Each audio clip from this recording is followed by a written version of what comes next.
Professional drag racing is a spectator sport that pulls in crowds to rival soccer's Premier League. And like football, it also has the equivalent of a Sunday league, the highly illegal amateur sport of street racing. The rules are simple. Hang around one of a few certain parking lots at midnight and wait until someone bets their car is faster than yours. If the cops don't arrive, you could be $1,000 richer in 10 seconds, but you've got to be careful out there.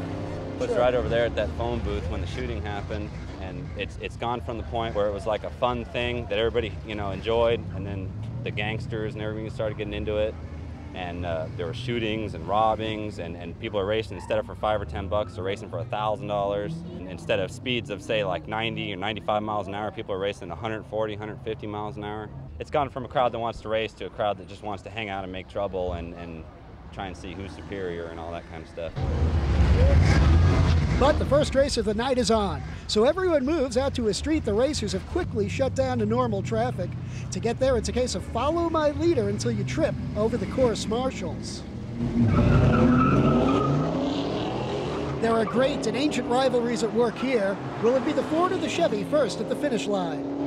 Now, we notice that the parking lot is sort of segregated into Ford and Chevrolet, yet you're a proud Mopar or Chrysler product owner. Tell us about your car.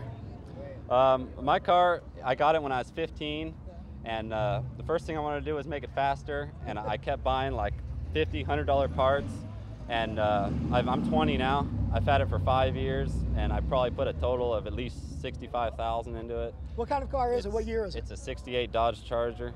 It's got all the framework done. It's got a full roll cage in it, nice 440 engine, and it's pretty much as far as you can go while still keeping the basic idea of a stock car. And there are lots of other 20-year-old street racers here who've put 40,000 pounds or more into their cars. It's a serious business, shaving off those tenths of a second before Saturday night comes around again. And remember, there's big money at stake.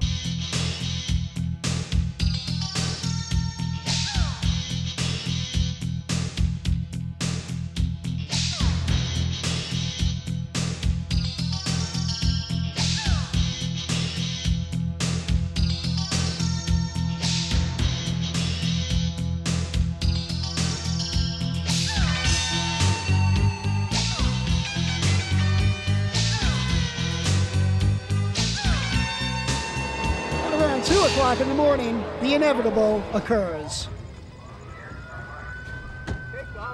This activity is dangerous and highly illegal, and there is an official track only 60 miles away. Street racing is definitely more of a rush. The cops come, you're always watching out. You don't feel the same rush that you do at the track where it's organized and sanctioned and everything. The police showed up and everybody left.